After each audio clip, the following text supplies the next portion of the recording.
Morning students. तो जैसा कि लास्ट आर्टिकल में हमने क्या पढ़ा था, कैटलिस्ट वगैरह के बारे में पढ़ा था कि कैटालाइसिस जो फिनोमिना क्या है, वो कैटालिस्ट क्या है और कैटालाइटिक प्रमोटर क्या है, कैटालाइटिक पॉइजन क्या है, ये सब चीजें हमने की थी। उससे आगे जो है सरफेस केमिस्ट्री में हम स्टार्ट करवा रहे हैं तुम्हारे यहाँ कि होमोजेनियस कैटालाइसिस क्या है और हेट्रोजेनियस कैटालाइसिस क्या है। होमोजेनियस कैटालाइसिस के बारे में पढ़ेंगे हम यहाँ। Homogeneous catalysis,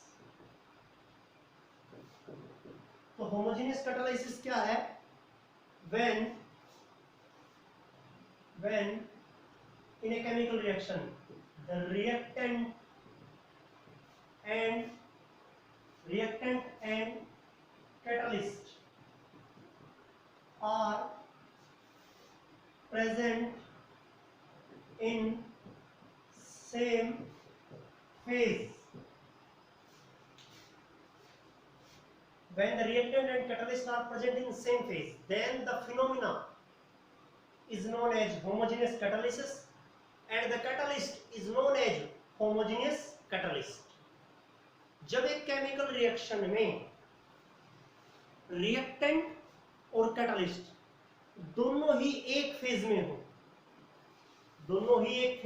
when the reactant and catalyst are present in same phase, then the phenomena is known as homogeneous catalysis and the catalyst is known as homogeneous catalyst. जब एक केमिकल रिएक्शन में reactant और catalyst same phase में हो, जैसे कि देखिए example है यहाँ आपके पास, और वो एग्जांपल क्या है? सल्फर डाइऑक्साइड और ऑक्सीजन। तो सल्फर डाइऑक्साइड गैस है, ऑक्सीजन गैस है, क्या बना रहा है? सल्फर ट्राइऑक्साइड गैस है, बनेगा ये भी। बैलेंसिंग कर लो पहले, ये कितना करो, ये दो कर लो, ये दो कर लो, दो सल्फर दो सल्फर, दो दो चार, चार दो छह, दो तीन छह। किसकी प्रेजेंस में? नाइट्रिक ऑक्साइड की प्रेजेंस में। Oxidation of sulphur dioxide in presence of nitric oxide, to form sulfur trioxide is an example of homogeneous catalysis. Sulphur dioxide का ऑक्सीडेशन, सल्फर डाइऑक्साइड गैस है, ऑक्सीजन के साथ गैस है, catalyst nitric oxide gas है, तो reactant और catalyst same phase में हैं, मतलब तीनों ही गैस है। दो रिएक्टेंट थे और कैटालिस्ट गैस है, तो रिएक्टेंट और कैटालिस्ट सेम फेज में हो, जैसे ये दोनों गैस थे और कैटालिस्ट भी क्या है? गैस है। क्या होगा? ये होमोजेनियस कैटालाइसिस का एग्जांपल ये बताया मैंने आपको। अब एक और एग्जांपल देख लीजिए। सुक्रोज है आपके पास, C12H22O11, ये होता सुक्रोज, केन शुगर कहते हैं, सब चीनी कहते हैं। इसमें एक्वस सॉल्यूशन है उसका। एक्वस सॉल्यूशन मतलब वाटर में, लिक्विड में, तो एक्वस क्या होगा? लिक्विड हो गया आपके पास, प्लस यहां वाटर हो, वो भी क्या हो गया? लिक्विड होता ही है वाटर, तो वाटर क्या होता है? लिक्विड। अब यहाँ क्या हो? एसिड हो, यहाँ एसिड की प्रेजेंस में H मतलब एक्वस हुआ तो वही लिक्विड हो गया, एसिड हो गया आपके पास। एसिड की प्रेजेंस में क्या बना रहे हैं?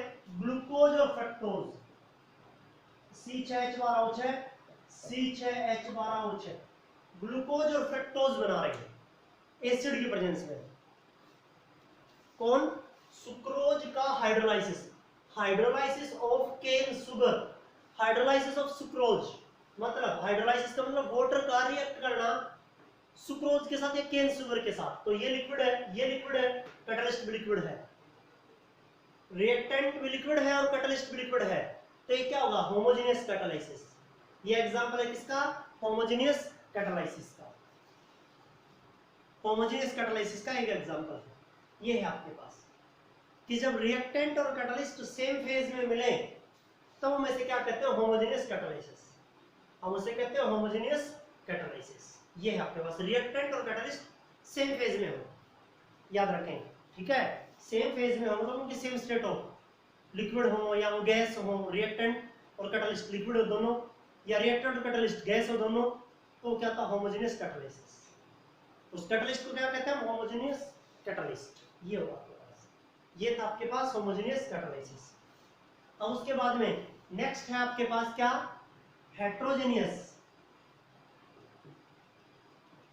Heterogeneous catalysis, heterogeneous catalysis, when the reactant and catalyst, when the reactant and catalyst are present in, when the reactant and catalyst are present in different phase, when the reactant, when in a chemical reaction, ये भी चीज साथ लिख दें, when in a chemical reaction the reactant and catalyst are present in different phase, in different phase, then the phenomena is known as heterogeneous catalysis and the catalyst is known as heterogeneous catalyst। कि जब एक chemical reaction में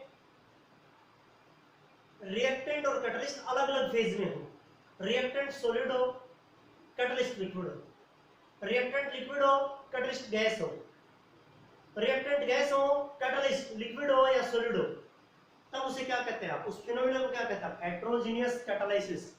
और resulting catalyst को क्या कहते हैं, heterogeneous catalyst, heterogeneous catalyst. ये होगा आपके पास। अब इसके लिए आपके पास एग्जांपल होंगे, एग्जांपल 11th क्लास में आप पढ़ते आ रहे हैं, नीचे क्लियर पढ़ा, नाइट्रोजन गैस है प्लस हाइड्रोजन गैस है, मिलकर क्या बना रहे हैं, अमोनिया बना रहे हैं, NH3 बना रहे हैं, ये भी गैस होता है, ठीक है। किसकी प्रेजेंस में, आयरन, जो कि क्या होता है, सॉलिड, आयरन सॉलिड, मोलिब्डियम प्रमोटर की प्रेजेंस में, लेकिन कैटलिस्ट का यहाँ आयरन है, सॉलिड। तो देखिए gas reactant, gas reactant, reactant तो गैसियस स्टेट में है, गैसियस फेज में है, और कैटलिस्ट किस स्टेट में है, सॉलिड स्टेट में है, सॉलिड स्टेट में है, सॉलिड फेज में है। तो रिएक्टेंट और कैटलिस्ट अलग अलग फेज में हो, तब उसे क्या कहते हैं हम, हेट्रोजीनियस कैटालिसिस फिनोमेना को। और कैटलिस्ट को क्या कहते हैं, हेट्रोजीनियस कैटलिस्ट। बैलेंसिंग के लिए क्या करेंगे आप, यहाँ ये 2 कर दो, ये यहाँ 3 कर दो, बस हो गया। ये आपके पास एक एग्जांपल हेट्रोजीनियस कैटलिस्ट का। और देख लीजिए होमोजेनियस हेट्रोजीनियस कैटलिस्ट का एग्जांपल, ठीक है, हेट्रोजीनियस कैटलिस्ट का और एग्जांपल देखिए क्या है। आपने क्या किया था, सल्फर ऑक्सीडेशन है किसका, सल्फर डाइऑक्साइड का। सल्फर डाइऑक्साइड क्या है, गैस है, ऑक्सीजन क्या है, गैस है, ऑक्सीडेशन तो ऐसे ही होगा ऑक्सीजन की प्रेजेंस में। क्या है आपके पास अब, प्लेटिनम, प्लेटिनम के सरफेस के ऊपर क्या बना रहे हैं, सल्फर ट्राइऑक्साइड बना रहे हैं, गैस बना रहे हैं। बैलेंसिंग के लिए क्या कर दो, ये 2 कर दो, ये 2 कर दो। अब देखिए सल्फर डाइऑक्साइड गैस है, ऑक्सीजन भी गैस है, और कैटलिस्ट क्या है, सॉलिड है, प्लेटिनम। ऑक्सीडेशन किसका, सल्फर डाइऑक्साइड का, किसके सरफेस के ऊपर, प्लेटिनम के सरफेस के ऊपर, हेट्रोजीनियस कैटलिस्ट का वो। होमोजेनियस कब था ये, सल्फर डाइऑक्साइड गैस में, ऑक्सीजन गैस में, नाइट्रिक ऑक्साइड की प्रेजेंस में, तब ये होमोजेनियस था, क्योंकि रिएक्टेंट और कैटलिस्ट तीनों गैस थे। अब क्या है, रिएक्टेंट और कैटलिस्ट अलग, रिएक्टेंट तो गैस है और कैटलिस्ट सॉलिड है, तो ये क्या होगा, हेट्रोजीनियस कैटालिसिस। ये होगा हेट्रोजीनियस कैटालिसिस। ये है आपके पास हेट्रोजीनियस कैटालिसिस। ये चीजें करनी है आपको, होमोजेनियस और हेट्रोजीनियस कैटालिसिस। एग्जांपल भी इनके 2 एग्जांपल हो गए, होमोजेनियस क्या होता है और हेट्रोजीनियस क्या होता है, ये है। फिर से सुन ले, जब रिएक्टेंट और कैटलिस्ट सेम फेज में होंगे तो वो होमोजेनियस कैटालिसिस, और कैटलिस्ट को बोलेंगे होमोजेनियस कैटालिस्ट। जब रिएक्टेंट और कैटलिस्ट अलग अलग फेज में होंगे, डिफरेंट फेज में होंगे, तब वो फिनोमेना होगा हेट्रोजीनियस कैटालिसिस, और रिजल्टिंग कैटलिस्ट को क्या बोलेंगे, हेट्रोजीनियस कैटालिस्ट। ये है आपके पास, इनके 2 एग्जांपल आपको फिर बताया हमने ये था होमोजेनियस कैटालाइसिस और हेटेरोजेनियस कैटालाइसिस। इसके बाद में आगे है आपके पास क्या, mechanism of heterogeneous catalysis. Mechanism है आपके पास ये कि हेटेरोजेनियस, ये एनसीईआरटी का भी क्वेश्चन है कि कैसे काम करता है कैटालिस्ट, एक रिएक्शन को कैटालाइज कैसे करता है, वो रेट ऑफ रिएक्शन को कैसे बढ़ा देता है।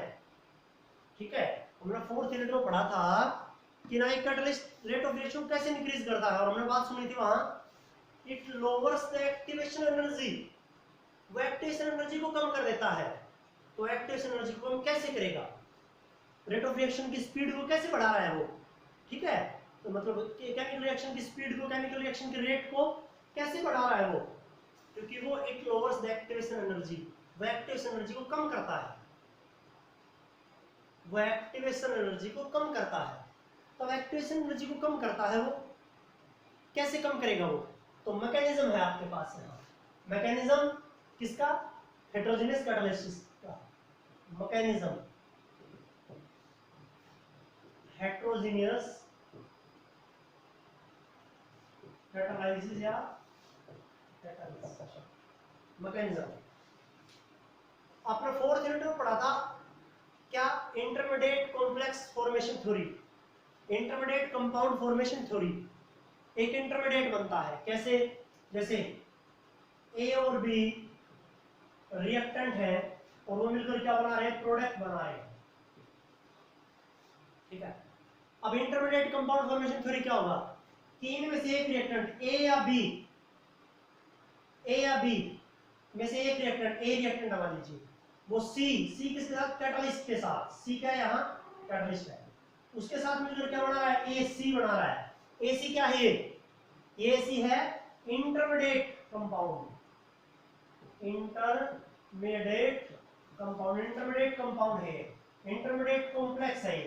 अब ये ए सी, एक रिएक्टेंट और है जो बी, उसके साथ मिलकर क्या बनाएगा, ए बी प्रोडक्ट बना देगा, और सी को क्या कर देगा, रीजनरेटेड कैटालिस्ट, और जो कैटालिस्ट रीजनरेट हो जाता है, रीजनरेटेड कैटालिस्ट, रीजनरेट हो जाएगा जो कैटालिस्ट, वापस से पैदा हो जाएगा कंपाउंड बना के अपना जो है ना, without being consumed in a chemical reaction. Product तो बनाएगा लेकिन रिएक्शन में कंज्यूम नहीं होगा, वापस से रीजनरेट हो जाएगा after the end of a chemical reaction. Chemical reaction के आखिर में वापस से पैदा हो जाता है उतना का उतना। तो ये देखो रीजनरेट हो गया यहाँ और प्रोडक्ट बना दिया बी। पहले क्या किया, ए और बी मिलकर प्रोडक्ट बनाते हैं, हमें पता है ये रिएक्शन है टोटल, लेकिन इसका मैकेनिज्म क्या है, इंटरमीडिएट कंपाउंड फॉर्मेशन थ्योरी कहते हैं आप इसे। कौन सी थ्योरी कहते हैं आप इसे, intermediate compound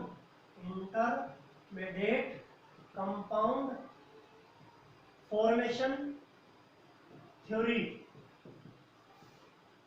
intermediate compound formation theory, ये हो गया इंटरमीडिएट कंपाउंड फॉर्मेशन थ्योरी। तो इंटरमीडिएट कंपाउंड फॉर्मेशन थ्योरी क्या है, इंटरमीडिएट कंपाउंड फॉर्मेशन थ्योरी क्या है कि ए और बी दो रिएक्टेंट है, उनमें से एक रिएक्टेंट के साथ कौन कैटालिस्ट, सी कैटालिस्ट, ए के साथ या बी के साथ मिलकर क्या बना देता है, एक इंटरमीडिएट कंपाउंड बना देता है AC, इसे कहते हैं इंटरमीडिएट कंपाउंड। अब ये इंटरमीडिएट कंपाउंड जो रिएक्शन के बीच में बनता है, जो रिएक्शन के बीच में बनता है और फिर इसके बाद में टूट जाता है, वो क्यों टूटेगा ये आपको आगे बताऊंगा मैं अभी 5 मिनट के बाद।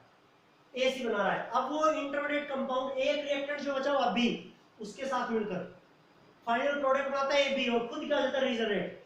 C जो कैटालिस्ट था इंटरमीडिएट में से वो रीजनरेट हो जाएगा, अलग हो जाएगा वहां से, और कंपाउंड जो फाइनल प्रोडक्ट था AB वो बना देगा। इसे कहते हैं intermediate compound formation theory, intermediate compound formation theory. ये जो इंटरमीडिएट कंपाउंड बनता है कैसे बना कि कैटालिस्ट है उसके सरफेस के ऊपर रिएक्टेंट जो है ना वो क्या हो जाता है, एडसॉर्ब हो रहा है, एडसॉर्ब हो रहा है तो एडसॉर्प्शन हो रहा है, और एडसॉर्प्शन क्या होता है, एक्सोथर्मिक प्रोसेस होता है। एक्सोथर्मिक प्रोसेस में मतलब हीट निकलती है, तो हीट किसके काम आती है, केमिकल रिएक्शन की रेट को इंक्रीज करने में, केमिकल रिएक्शन की स्पीड को बढ़ाने में। वो क्या, जो हीट ऑफ एडसॉर्प्शन है, जो एडसॉर्प्शन के दौरान जो एनर्जी निकलती है, हीट निकलती है, वो कहाँ काम आती है, केमिकल रिएक्शन की रेट को इंक्रीज करने में, केमिकल रिएक्शन की स्पीड को बढ़ाने में काम ले जाते हैं। तो वो एक्टिवेशन एनर्जी को लोअर करते हैं और रेट ऑफ रिएक्शन को बढ़ा देते हैं, इंक्रीज करते हैं, स्पीड अप करते हैं। ये था इंटरमीडिएट कंपाउंड फॉर्मेशन थ्योरी, जिसके बारे में हमने पीछे भी पढ़ा। ठीक है, अब जो यहाँ इस यूनिट में पढ़ना है वो पढ़ना है मॉडर्न एडजॉर्प्शन थ्योरी। ये तो ओल्ड एडजॉर्प्शन थ्योरी कह सकते हैं आप इसे, या इंटरमीडिएट कंपाउंड फॉर्मेशन थ्योरी भी कह सकते हैं आप इसे। हमें क्या पढ़ना है यहाँ, मॉडर्न एडजॉर्प्शन थ्योरी, किसमें, मैकेनिज्म ऑफ हेटेरोजेनस कैटालिसिस में हमें क्या पढ़ना है, modern adsorption theory. Modern adsorption theory पढ़ना है। तो मॉडर्न एडजॉर्प्शन थ्योरी क्या है, देखिए इसको साफ कर दे रहा हूं मैं। मॉडर्न एडजॉर्प्शन थ्योरी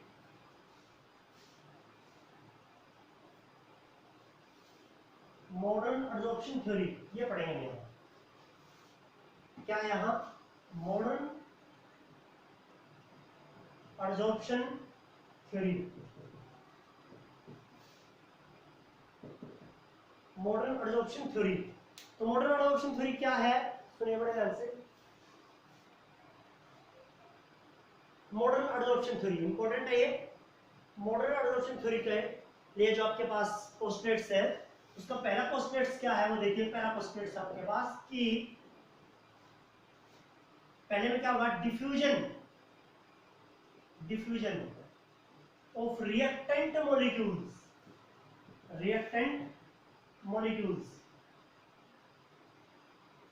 ऑफ क्या कह दीजिए, eight the surface of catalyst, ठीक है। क्या होगा देखिए, डिफ्यूजन, या आप ये कह सकते हैं attracting and retaining of the reactant molecule at the surface of a catalyst takes place, या occurs at the surface of the catalyst।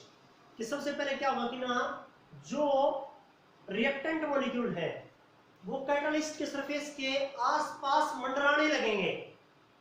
Diffusion का मतलब विसरण का मतलब क्या होता है कि intermixing of different particles on their own, अपने आप से अलग अलग पार्टिकल्स ऑफ मैटर का मिलना एक दूसरे के साथ।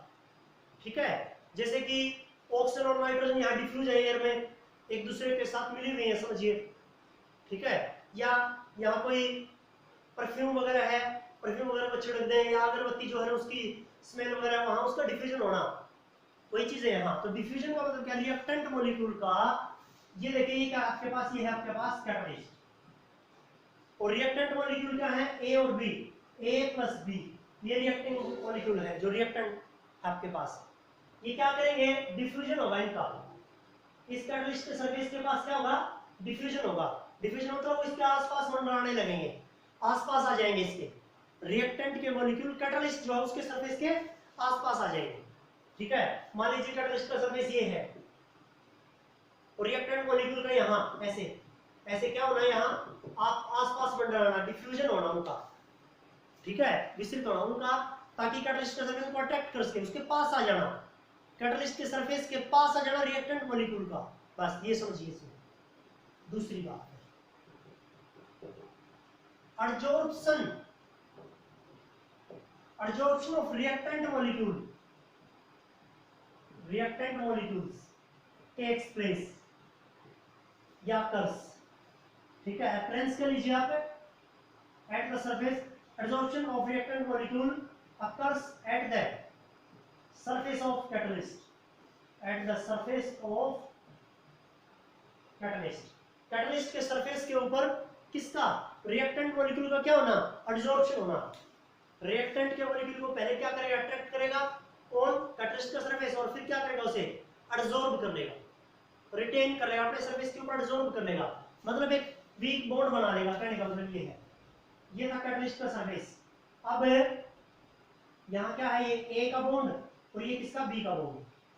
कैटालिस्ट के सरफेस के ऊपर ए और बी क्या हो जाएंगे, एडजॉर्ब हो जाएंगे, ए और बी क्या हो जाएंगे, एडजॉर्ब हो जाएंगे।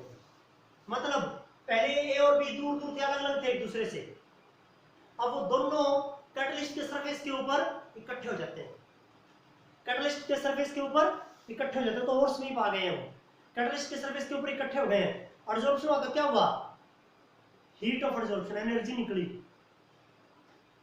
उस एनर्जी को कहाँ काम में लिया इन रिएक्टेंट ने? इन रिएक्टेंट ने कहाँ काम में लिया? अपने बीच का एक बॉन्ड बना लिया।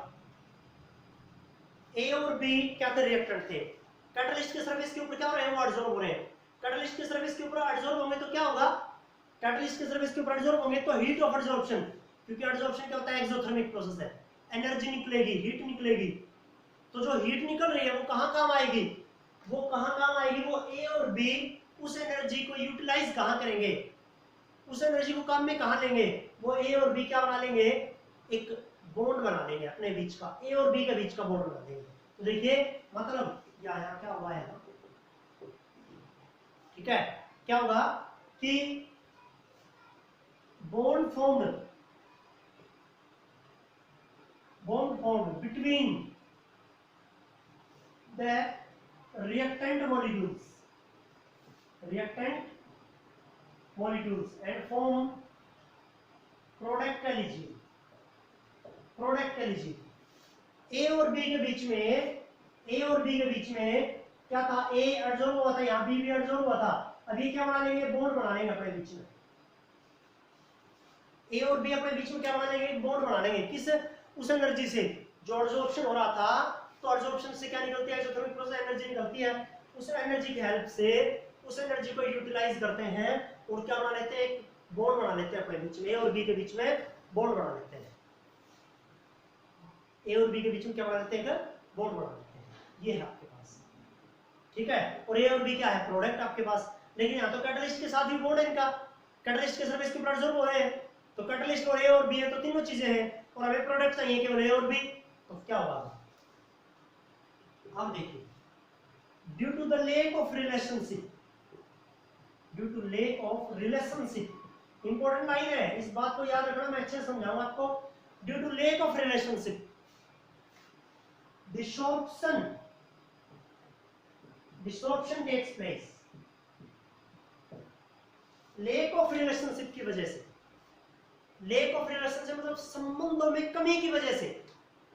किसके संबंध? जैसे देखो, रिएक्टेंट के सरफेस के ऊपर फ्री वैलेंसी, कैटलिस्ट के सरफेस के ऊपर फ्री वैलेंसी था।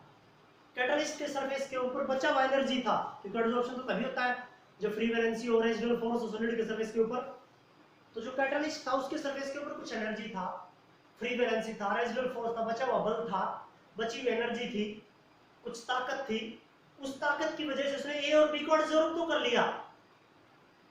ए और बी के साथ ये लूज बॉन्ड तो बना लिया। पहले ए और बी के साथ बनाया बॉन्ड, देखो ये रहा, ठीक है। ए और बी के साथ बॉन्ड तो बना लिया, ठीक है, बना लिया। लेकिन इसको 5 मिनट 10 मिनट 15 मिनट के बाद समझ में आता है, अपनी एनर्जी भी खर्च कर ली, ए और बी के साथ बॉन्ड बना लिया, ठीक है, अपनी एनर्जी भी खर्च कर लिया। लेकिन 5 मिनट 10 मिनट 15 मिनट के बाद समझ में आता है इसे कि ना ए और बी के साथ तो तेरा कोई रिलेशन नहीं है दूर दूर तक। जैसे नाइट्रोजन और हाइड्रोजन मिलकर क्या बनाते हैं? अमोनिया बनाते हैं।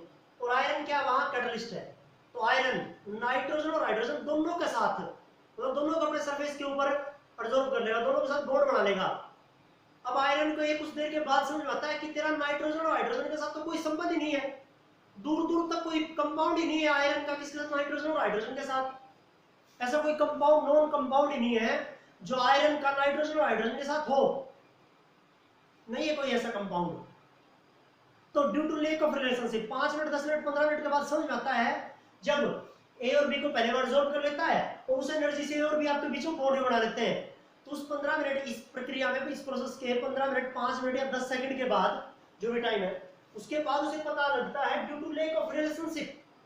साइंस की भाषा में इसे ऐसे बोलते हैं, जो मैं ऐसे समझा रहा हूँ ऐसे चीजों को इंटरेस्टिंग वे में, due to lack of relationship. अब आयरन का नाइट्रोजन हाइड्रोजन के साथ तो कोई कंपाउंड ही नहीं था, इस कैटलिस्ट का ए और बी के साथ कोई कंपाउंड ही नहीं था, तो लेक ऑफ रिलेशनशिप कहते हैं इसे।